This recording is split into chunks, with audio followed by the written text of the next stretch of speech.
Hey, let's give a round of applause for Troy. Stop it. Stop it. That's good to see you again, man. Good to see you too. Hello, everybody. So this is a class, and it's a mix of both first and second years here, and they all really loved your film.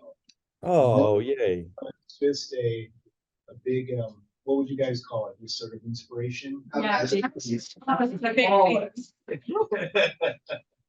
Flawless masterpiece. Yeah. How's that? Big words. Those are big words. Those are big words, but I appreciate you watching, and I appreciate that you enjoyed it. These things only make sense to make if people see them. So thank you. So we had a few questions just generally for the class to bring you back down to human level, where you belong. Right. So, yeah. So really, we kind of just wanted to get a little background on, so, we were working together back at Sony way back in the day, but before that, how did you really get started? I mean, what was your story and how did you get into animation? I was always a kid who I loved comic books. I loved drawing. I loved playing Dungeons and Dragons and creating my own stories. I spent a lot of summers. There's 7 years between my sister and I. I'm older. So I remember spending summers like up with my aunt and uncle by myself in the middle of like the northern woods of Ontario, being from Canada with nothing to do. So I'd get these comic books, Asterix and Obelix and Lucky Luke and those kind of Belgian sort of illustrators, and I just draw, and then I'd create my own stories. And then as a kid, I'd also spend many a lost weekend at the theater. I'd buy a ticket for the morning and then theater hop all day. I don't recommend it. It's not legal. Actually, I do recommend it. It's a lot of fun. I'd spend all day just going from theater to theater, watching whatever movies I didn't get kicked out of. And then, yeah, it took me a while to realize that was what animation was. It was this combination, this hybrid of getting to draw, getting to draw and tell stories and make movies, all sort of wrapped up into one package. So you all kind of debating between getting into comics versus animation, or was it always going to be movie? There was a point in time that I thought I was like, oh, I'm gonna do comics, but I just, like I said, I loved the idea of storytelling. I think that's what I loved about like playing Dungeons and Dragons, like being in control of telling a story, of creating characters. And just for me, the magic of sitting in a theater, in a cinema, and being surrounded by 200 other people and sharing an experience and a story was such a, I don't know, it was an intoxicating sort of place. I loved the way that emotion seemed to be heightened and carried when you were all together. So ironically, the bigger question became, once I got to high school, I was also a history major. I loved history. I was like, do I go into archaeology or do I go into animation? And then when I realized archaeology wasn't a bullwhip and a fedora, that's when I was like, oh no, yeah, right. Yeah, it's film and storytelling is definitely where I need to be. So when you had that background, like in Dungeons and Dragons, of course, and in relation to Nimona coming along, did you feel like this was a project that you just really were well suited for, and what drew you to it? I have a weird, it was a weird journey to Nimona for me. So I was making my previous movie, Spies in Disguise, which nobody's seen. So, but it was a fun, silly movie. Oh, one person, they want to get something. You've seen Spies in Disguise, yeah. 15 people, 16, 17, 18. Yes. 20 people. No, it was a fun movie. I love it. We had a great time. It was a difficult movie because we were making it as Disney was buying Fox. So that was a politically charged era of time to make this movie. But I remember while we were making that, Nimona was being developed alongside. Had been a previous director, Patrick Osborne, on board with Jeff Turley and Aidan Sagan, the production designers, and the visuals that were coming out were gorgeous. And I remember just seeing it, going, "Wow, that looks amazing." I hadn't been familiar with the graphic novel at that point, but I could tell there was just an energy around the studio for this movie. But again, I was making Spies. I was making my spy comedy. and we finished that in Christmas 2019. And we had a week off at Christmas, and they asked us if we'd come back. And then I was going to take like 4 months off. I was exhausted. I was so burnt out. Spies had been a really tough journey with like Disney buying us out. And so they asked us if we could, like in studios, Jason, you're super familiar with this. Like they'll call in, when a story's struggling, when they've lost their way, they can't sort of see their way through. They call in a group of people, and they just sort of get you to offer advice and beat up the story and see if you have a different perspective. And so Nick and I, we were so tired, but we were like, yeah, okay, no, we wanted it. We were so, excited about what we'd been seeing. So we got in there and I think just having some perspective, it was super clear to us in our heads, like, this is what the story's trying to say. Like, I do firmly believe, it sounds artsy fartsy, but I think if you really just stop for a second and listen, the characters tell you what they want to say, and the story will tell you what it needs to be.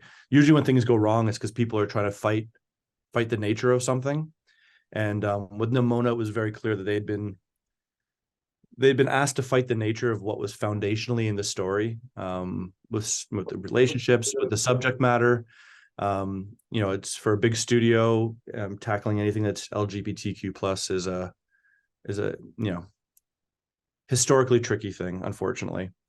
So we had some opinions, and you have to be really respectful in those rooms, because it's not your story, it's not your film, and nor did we want it to be. It was like we were exhausted, so we just wanted to get to vacation. So we had a couple of meetings for a week, some offsites, and we offered our opinions and tried to help navigate that. And the head of the studio invited us to dinner at the end of the week, and so we went for dinner, and he's like, we were making a tough decision, but we feel like some creative leadership needs to change. It's just it's lost its way, and we'd like you guys to come on and direct this. And then we're like, oh my God, like this movie was gorgeous. It was so much. We could clearly see the story. And so, like, of course, our answer was no, we can't do this. It's like, we're dead. Like you don't want to get into something and not being able to offer your best. But at that point, they had 16 months to turn it around. Right. Like I said, Disney now owned us. They'd already spent a big portion of the budget. It had been going for about 5 years at that point. So you had like 4 years of ramp up time before you even came. Yeah. So it had been going, and the way Blue Sky was structured was a little imperfect. It was basically, one movie came in, and then the next movie came in, and then the next movie came in. They didn't at that point have a very healthy development sort of slate, in the sense that typically, if you want a movie a year, you need 4 or 5 developing, right? One will bubble to the surface, but you need the other ones, because they may just need more time. And the way Blue Sky was structured was like, you developed a movie, you made a movie, so if a movie hit a rough patch like Nimona had, now you're just burning your salary on people sitting around doing nothing, right? You're burning all that budget. Anyway, so they offered the movie, and they said, we'd like you guys to take over. And we're like we literally said no. And then we went and sat outside of Starbucks, because they wouldn't let us sit inside the Starbucks. It was closed. It was very cool. And we were just, you just knew, like, you just know when something is amazing. When you feel like you've got, basically our enthusiasm got the better of us. And we said, okay, well, we can do this. We can find 16 months. We can get that energy. We know we can do that. So we said, okay. And that was March of 2020. And 5 days later, they said, everyone go home for 2 weeks because people have a cough. And that was the start of the pandemic. So it was crazy. It was crazy. So we basically, what we had was a box of really cool, it was kind of like Dungeons and Dragons again, right? It was kind of like, someone gave us a box of really cool He-Man action figures and play sets and said, can you make a story out of this? Because the designs had been done for the most part. The characters had been designed. The look of the film was probably about 70% of the way there. But we went back to a page 1 rewrite, and we got the movie back up on its feet in around 11 months. We were doing our screening. It was turning out really great. Basically, the screening we had at Blue Sky was, I'd say, about 90% of what you guys see in the movie. And we're feeling really good about it. We were to screen the movie on a Thursday, and that Tuesday, Disney shut down Blue Sky and killed everything along with it. So all that work, and you know how it goes, Jason. I mean, we worked on Kazorn. We worked on a bunch of stuff at Sony. It happens. It's not a unusual thing to happen in animation, unfortunately, but there was something just super special about this project, and it didn't want to die, and it changed shape. It shape shifted into something different. And we went from being this big studio film to an independent film overnight. Luckily we had the reels. So it was great. Like when you're selling a movie, or selling an idea, you're like, we've got this great idea. And then you do your little song and your little dance and you pitch it and you try and convince people to sort of get on board with your vision.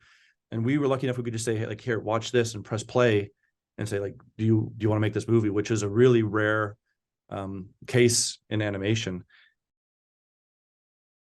Getting involved as a director on a new project is always really exciting. What was it that you immediately looked for in Nimona, and to put your own take on it? Like, what was the I know you've been an animator in the past, right? Yep. I think one of the really magical parts of this movie that came from it was how cool this character was, so unique, and the performance of the animation of the character was really special. Was that part of what you wanted to bring to it? Yeah, I mean, for me, I always have to, I look to the character. I have to understand what the character wants, what the character needs. And because for me, conflict jumps from that narrative theme. Everything comes out of character, right? If you know who the character is and what they want. And I think for us with Nimona, it was very much saying, this is a story about acceptance, right? Which is a very animation, there's a million stories, but as we started to develop the character, we started to realize it was even more specific, that it was about being seen, the need to be seen, right? And seen for who you are, not what other people expect you to be. So once we knew what that drive was, we knew how to sort of craft the story. We knew the characters, how they needed to interact. We knew where the comedy would come from. We knew where the conflict would come from. And then everybody else's thematic could sort of come from that, right? Like Nimona's a shapeshifter. She can be anything she wants, which is so much fun. I mean, that's just an animated playground. But if she's just shifting shapes for no reason, it's just visual noise, right? You can have beautiful action set pieces and beautiful animation, but if it's not communicating anything, our lizard brains will just shut down after a while. Like, you need to engage that, and there has to be purpose for it. So for Nimona, it was always that idea of looking for that acceptance, looking to be seen, but on her terms. She's unapologetically who she is, which I think is an amazingly fun thing for a female lead character. I think it's a refreshing thing. There's a relationship with Ballister that's not romantic, which is also a refreshing storyline. Like, again, how do you turn these expectations on their ear? And it really became that idea of turning expectations on their ear in every aspect of the story. So I always look for a character I can engage in, because then I know how to build a story around them. And then as far as being an animator, because of the style we were trying to accomplish, how we modeled the characters was very specific, because we were going for that sort of 2D hybrid look. So a lot of the ways we approached the animation was very much in a classical animation style, really strong key posing, antic move to next, recovery into the next pose, as opposed to letting the graph editor sort of give you a slow fluid. Because every time we would do that, the way the light would hit the characters, you'd get this, we call it lava lamping. On the simple style, the lighting and the shadow would do all this weird morphing, and it got really busy. So how we modeled them was to style, how we animated them and the performance was to style. And then getting the kind of vocal performance we did out of Chloe for a character like Nimona was so huge. It becomes the inspiration and the soul. It tells the animators how to move and sort of perform those characters. And the idea that Nimona is a shapeshifter, like I said, which is a lot of fun, but even in her personality, she's like, murder, murder, murder, death, death, death, let's kill everybody. But as you get to know her through the movie, you realize if she really wanted to do that, I mean, she's powerful enough, she could, right?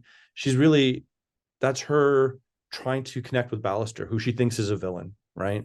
And she'll come up with, she's funny and she's big and she's bold, but then all of a sudden she'll just have a moment of like real emotion, and then catch herself and she'll cover again. That's a shapeshift, right? It was that idea that we all put on covers, we all cover, and for her, she could physically shapeshift, but her personality was covering those emotional beats. And the more and more comfortable she gets with Ballister through the story, the more she reveals those, the more comfortable she gets with those until she feels betrayed at the end. Sorry, did I ruin it for anybody? They've all seen the movie? Is there anybody who hasn't seen the movie? If you haven't seen the movie, put up your hand. If you haven't seen the movie, leave now. We'll wait for you. Go watch it in the hallway. And come back.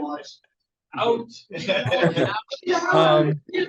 So we, Spoiler alerts. But even Ballister is doing a shapeshift. Like every character in the movie is doing their own form of shapeshift. Like Ballister cuts his hair. He looks the part of the knight. He tries to become what they expect of him, right? Like I think we all, it's a human experience to want to adjust yourself to either fit in or to at least not stand out as a human being, right?